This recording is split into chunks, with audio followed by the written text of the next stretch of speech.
Le pagué todo durante 2 años y su único trabajo era ir al gimnasio. La frase que terminó de abrirme los ojos ni siquiera fue dicha con mala intención. No hubo una discusión. No hubo gritos. Fue una conversación normal, de esas que tienes en la cocina mientras preparas café. Le estaba contando a Sergio que quería inscribirme en una maestría. Llevaba meses investigando programas, revisando costos y organizando mis finanzas. Estaba emocionada. Sentía que era el siguiente paso lógico en mi carrera después de varios años trabajando duro. Esperaba escuchar algo como que buena idea o te lo mereces. En cambio, me respondió. No sé si sea el mejor momento. Le pregunté por qué. Porque yo no estoy aportando económicamente. No sé si nos alcance. Me quedé mirándolo. Durante unos segundos pensé que había escuchado mal. Porque quien estaba sentado frente a mí era el mismo hombre que llevaba 2 años sin un empleo estable. 2 años. Y de alguna manera me estaba sugiriendo que fuera yo quien frenara sus planes. No él. Yo. La conversación siguió unos minutos más, pero apenas recuerdo qué dijo después. Mi mente se quedó atrapada en una idea incómoda. ¿Por qué sentía que yo era la responsable de solucionar un problema que no había creado? Esa noche me acosté tarde. No porque estuviera trabajando. No porque estuviera estudiando. Simplemente no podía dejar de pensar. Y mientras estaba acostada mirando el techo, empecé a repasar todo desde el principio. Cuando conocí a Sergio las cosas eran diferentes. Empezamos como amigos con derechos. No había expectativas. Nos llevábamos bien, nos divertíamos juntos y la relación fue evolucionando sola. Con el tiempo dejamos de fingir que era algo casual. Nos hicimos pareja. Era atento, cariñoso y fácil de querer. Por eso, cuando me ofrecieron un trabajo excelente en otra ciudad, pensé que el universo nos estaba poniendo a prueba. Ese mismo día él perdió el suyo. Recuerdo perfectamente la mezcla de emociones. Yo estaba feliz por la oportunidad laboral. Él estaba devastado. Pasamos horas hablando sobre qué hacer. Mudarnos juntos todavía no estaba en nuestros planes, pero parecía la solución más lógica. Le dije que viniera conmigo. Que mientras encontraba algo yo podía hacerme cargo de los gastos. No me parecía un sacrificio. Era mi pareja. Si la situación hubiera sido al revés, habría esperado que él hiciera lo mismo por mí. Aceptó. Los primeros meses me dieron la razón. Se esforzó. Actualizó su currículum. Fue a entrevistas. Mandó solicitudes. Se movía. No encontraba nada relacionado con su profesión, pero finalmente consiguió trabajo como modelo. No era lo que había estudiado. No era lo que imaginaba para su futuro. Pero generaba ingresos. Y sobre todo, demostraba que quería salir adelante. Durante unos 6 meses funcionó. Yo trabajaba. Él trabajaba. No era perfecto, pero sentía que estábamos construyendo algo. Entonces ocurrió lo que cambió todo. Un problema muy serio dentro de su familia. Algo tan delicado que prefiero no entrar en detalles porque no me corresponde contarlo. Solo sé que lo golpeó de una manera que jamás había visto. Lo vi apagarse. Lo vi perder energía. Lo vi encerrarse en sí mismo. Cuando dejó el trabajo no me molestó. Ni siquiera lo cuestioné. Era evidente que estaba sufriendo. Lo abracé. Lo escuché. Le repetí una y otra vez que no estaba solo. Que íbamos a superar aquello juntos. Que podía tomarse el tiempo que necesitara. En ese momento estaba convencida de que eso era exactamente lo que una pareja debía hacer. Apoyarse. Lo que no sabía era que ese tiempo terminaría convirtiéndose en años. Porque al principio fueron unas semanas.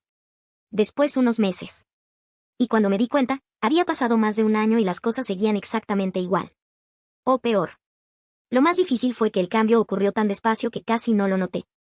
Como cuando una grieta aparece en una pared. Un día está ahí y no recuerdas cuándo empezó. Sergio comenzó a despertarse cada vez más tarde. Primero a las 9. Después a las 10. Luego cerca del mediodía. Su rutina se volvió siempre la misma. Desayunar. Ir al gimnasio. Volver. Pasar horas viendo videos o en el teléfono. Dormir. Algunas veces conseguía entrenamientos personalizados para clientes. Pero eran trabajos esporádicos. Dinero que aparecía una semana y desaparecía durante las siguientes 3. Mientras tanto, todas las responsabilidades importantes seguían cayendo sobre mí. Y durante mucho tiempo me repetí que era temporal. Que solo necesitaba recuperarse. Que pronto volvería a ser el hombre que había conocido. Pero cada mes que pasaba hacía más difícil seguir creyéndolo. Y aún así, seguí intentando ayudarlo. Porque todavía no estaba lista para aceptar lo que empezaba a ver frente a mí. Al contrario. Llegué al punto de intentar buscar soluciones por él. Y esa fue la primera vez que sentí que algo estaba realmente roto. Durante mucho tiempo me convencí de que Sergio simplemente necesitaba un empujón. Pensaba que quizás estaba atrapado en una especie de bloqueo emocional. Que quería avanzar, pero no sabía cómo hacerlo. Por eso empecé a involucrarme más de lo que debería. Al principio fue algo pequeño. Le enviaba ofertas laborales que encontraba en Internet. Después empecé a guardarlas y mandárselas por mensaje. Luego pasé a revisar portales de empleo durante mis descansos en la oficina. Y finalmente terminé enviando currículums en su nombre. Recuerdo perfectamente el momento en que me di cuenta de lo absurdo que era. Estaba sentada en mi escritorio durante la hora del almuerzo, adaptando el currículum de un hombre de 37 años para una vacante que ni siquiera había buscado él. Mientras tanto, yo también tenía proyectos, responsabilidades y objetivos propios. Aún así seguía haciéndolo. Porque me daba miedo aceptar la alternativa. Me daba miedo admitir que tal vez el problema no era que no pudiera. Tal vez era que ya no quería. Las pocas respuestas que llegaban terminaban igual. Le preguntaban por los 2 años sin experiencia reciente. ¿Por qué había dejado de trabajar? ¿Qué había estado haciendo durante ese tiempo? Y ahí todo se complicaba. No tenía una explicación clara. No tenía proyectos terminados. No tenía cursos recientes. No tenía certificaciones nuevas. No tenía nada que mostrar que justificara esos años. Las oportunidades se cerraban una tras otra. Entonces intenté otra cosa. Encontré un curso de actualización relacionado con su profesión. Era una buena oportunidad. No era especialmente costoso y podía hacerlo desde casa. Cuando se lo propuse, aceptó. Pensé que por fin algo estaba cambiando.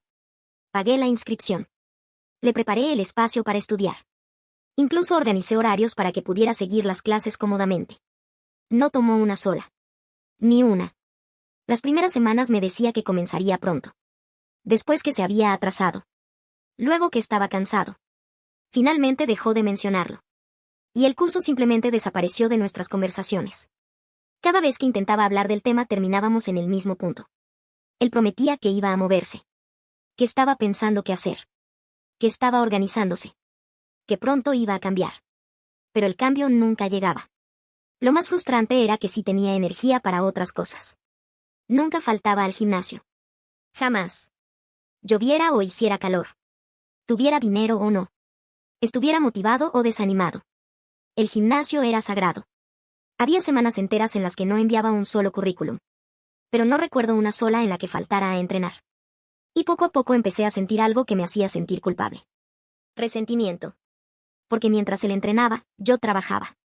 Mientras él dormía hasta tarde, yo me levantaba temprano. Mientras él hablaba de planes, yo pagaba las cuentas. Intentaba luchar contra esa sensación.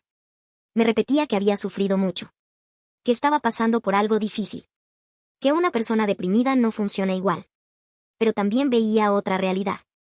Una persona deprimida puede necesitar ayuda. Lo entendía. Lo que me costaba entender era por qué rechazaba toda ayuda que se le ofrecía. El curso. Las ofertas laborales. Los contactos. Las oportunidades. Todo quedaba a medias. Todo terminaba abandonado. Un día apareció con una nueva idea. Quería vender ropa. La marca para la que había modelado seguía ofreciéndole productos a precios especiales. Según él, había una gran oportunidad de negocio. Habló durante horas sobre cómo funcionaría. Sobre los márgenes de ganancia. Sobre los clientes potenciales. Sobre el dinero que podrían generar. Lo escuché. Y por primera vez me descubrí observándolo con distancia. Porque mientras hablaba, empecé a hacerme preguntas. ¿Ya había creado una página? No. ¿Había hecho publicaciones? No. ¿Había contactado posibles compradores? No.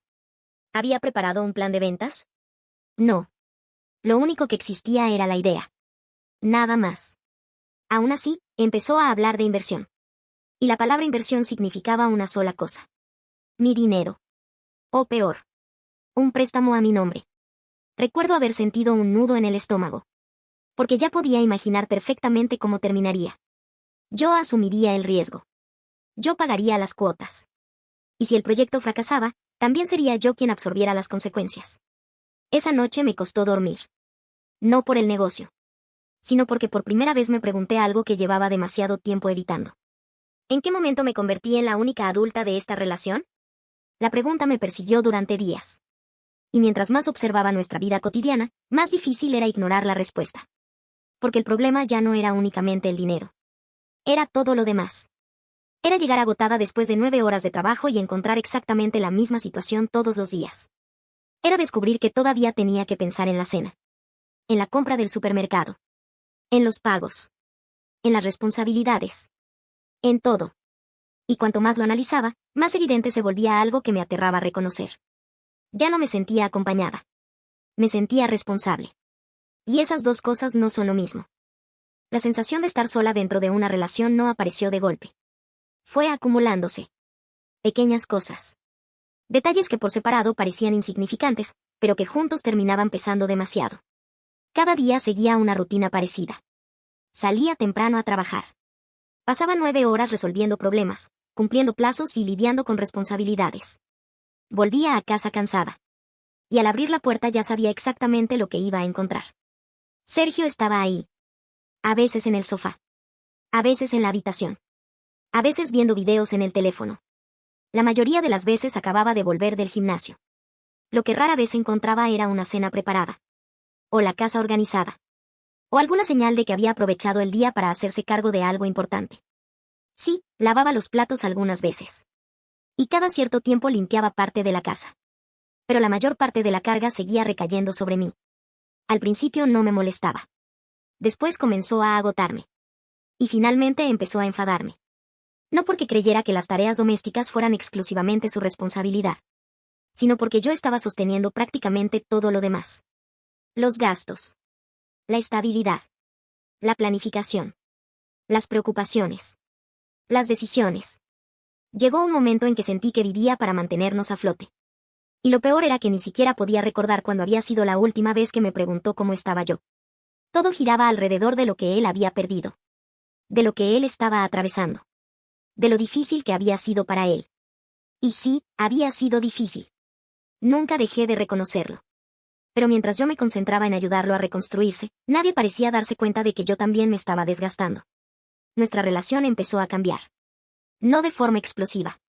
De forma silenciosa. Las conversaciones se volvieron más superficiales. Las muestras de afecto más escasas. Y nuestra vida íntima prácticamente desapareció. Después de lo ocurrido con su familia, la distancia fue creciendo poco a poco. Nunca lo presioné. Nunca le exigí explicaciones. Pensé que necesitaba tiempo. Pero el tiempo seguía pasando. Mes tras mes. Año tras año. Y nada mejoraba. Había días en los que me sorprendía imaginando cómo sería mi vida si estuviera sola. No porque hubiera dejado de quererlo. Sino porque estaba agotada. Me imaginaba llegando a casa y sabiendo que todo lo que pagaba era únicamente para mí. Pensaba en la maestría. En los viajes que había pospuesto. En los ahorros que no había podido construir. En todas las decisiones que había ido retrasando para sostener una situación que parecía no tener final. Y entonces aparecía la culpa. Siempre la culpa. Porque una parte de mí seguía pensando que quizás estaba siendo injusta. Quizás Sergio estaba deprimido. Quizás realmente estaba roto por dentro. Quizás necesitaba más tiempo. Más paciencia. Más apoyo. Pero otra parte de mí comenzaba a hacer preguntas incómodas. Si estaba tan mal, ¿por qué nunca buscó ayuda profesional? ¿Por qué rechazó cada oportunidad que apareció? ¿Por qué abandonó el curso? ¿Por qué dejó de buscar trabajo? ¿Por qué cada plan terminaba dependiendo de mi dinero? Y sobre todo, ¿por qué parecía que yo era la única persona preocupada por cambiar la situación? Esas preguntas se quedaron dando vueltas en mi cabeza durante semanas. Hasta que una noche llegué a una conclusión que me costó muchísimo aceptar. Yo ya no estaba sacrificando una parte de mi vida por alguien que atravesaba una crisis. Estaba sacrificando mi vida entera. Y había una diferencia enorme entre ambas cosas. Porque apoyar a alguien implica acompañarlo mientras intenta levantarse. Pero cargar con alguien ocurre cuando la otra persona deja de intentarlo.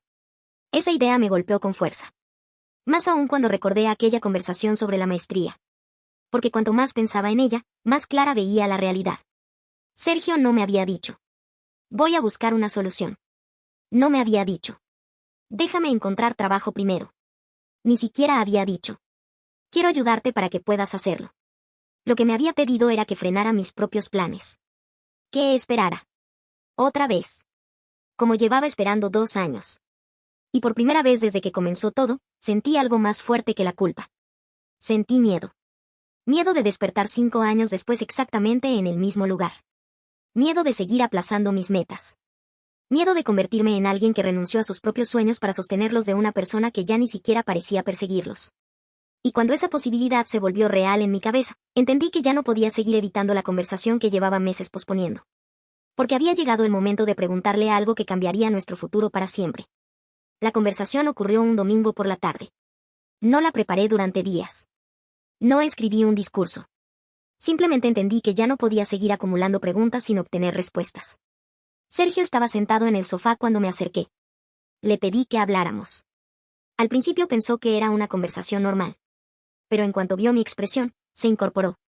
¿Qué pasa?, preguntó. Me senté frente a él. Por unos segundos me costó encontrar las palabras. No porque no supiera qué decir, sino porque sabía que, una vez comenzara, ya no podría fingir que todo estaba bien. Le expliqué cómo me sentía.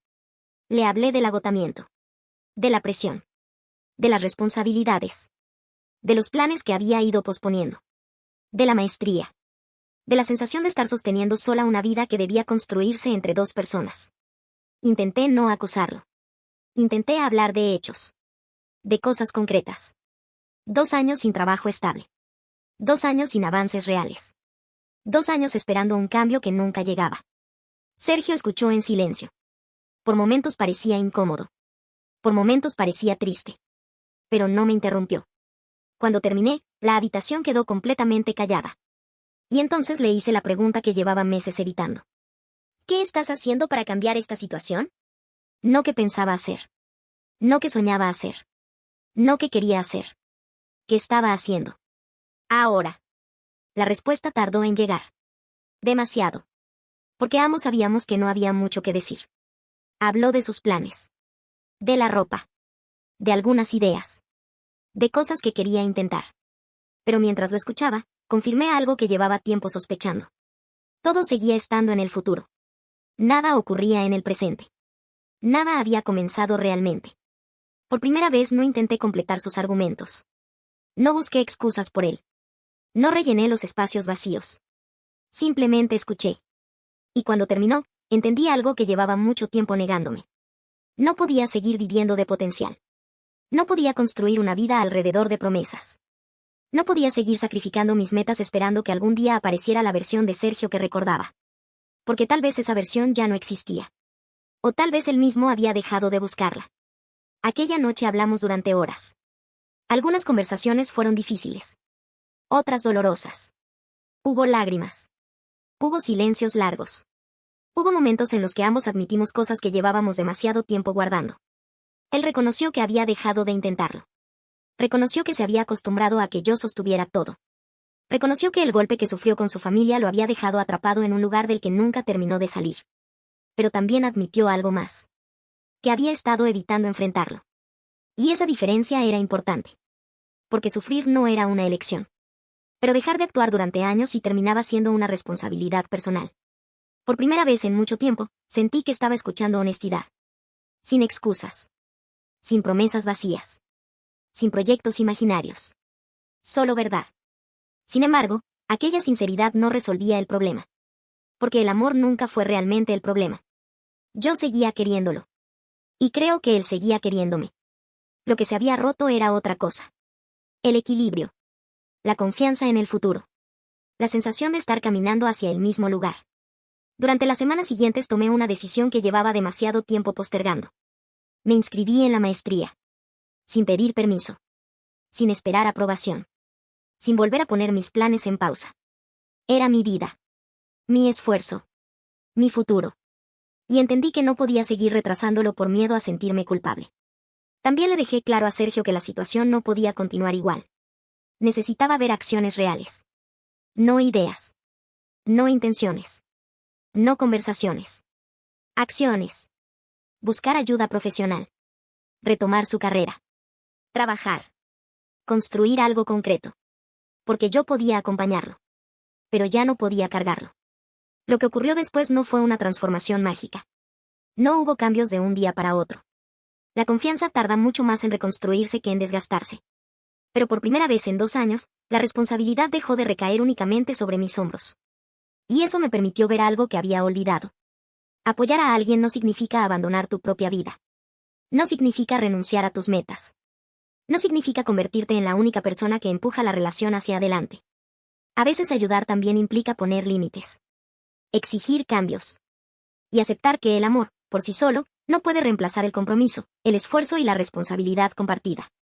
Porque una pareja puede atravesar crisis. Puede enfrentar pérdidas. Puede pasar por momentos muy oscuros.